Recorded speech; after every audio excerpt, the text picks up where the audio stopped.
Brilliance Audio presents Mirror Gate by Jeff Wheeler. Performed by Kate Rudd. The Prince Regent stared at the table settings, his mind whirling with thoughts. If Seraphin were chosen as Empress, he would be ruined forever.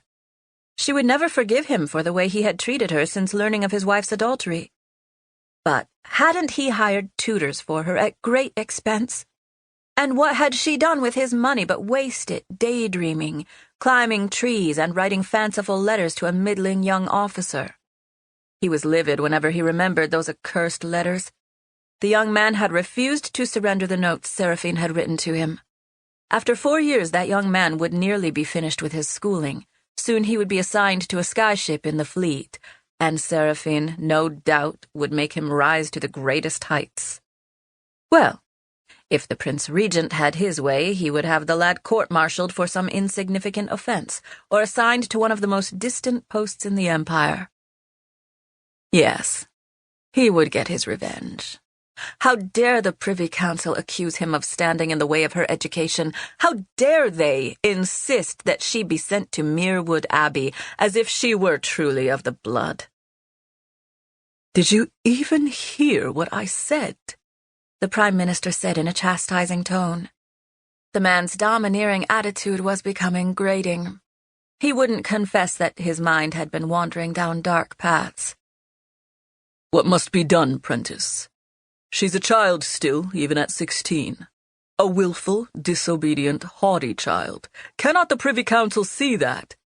She could ruin us all." "I see that, Richard," he replied smoothly. "If you want to be chosen by the Privy Council, you must do exactly as I say, or both of us will lose our places." Sera squinted at the iron lamp, willing it with all her might to grow brighter. Each leering had a face carved on it, and each face held an expression reflecting one of the many human emotions. The little stone face carved into the rock behind the frosted glass was hidden, but no doubt it was smiling mockingly at her. The light did nothing but continue to shine sweetly, innocently, as if completely unaware of Sera's increasing vexation. She screwed up her nose and pushed her thoughts at it, trying to make it obey her. "Brighter! Far brighter!" she ordered. She was Seraphin Fitzempress, a princess of the Empire. Surely she could manage it. But no, she didn't even have the power to affect a small stone. It was the bitterest of disappointments that she continued to fail at such simple tasks. "You're trying too hard." Her friend and companion Seti was sitting at the window seat, a book in hand, her dark hair falling over her shoulders. Sera glanced at her, feeling the frustration boil even more.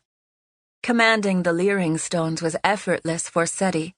Her friend could use them to light the room, cause the hearth to blaze, and produce the scent of daffodils, all while sneezing. Well, maybe that was an exaggeration. Sera envied her friend's affinity with the magical aspects of the mysteries, the power that made manors and castles and cities anchor in the sky like clouds, or allowed skyships the size of whales to sail through the sky. Before coming to the school, Sera hadn't even known about whales. But her classes at Merwood Abbey had taught her many wonderful things about her world, and expanded her consciousness by introducing her to the worlds connected to the Empire through magical rifts in the universe. She had learned a wealth of information about the mysteries of thought, law, war, and wind. The only thing the school couldn't teach her, unfortunately, was how to effectively make leerings work at her command. That, it would appear, came down to talent.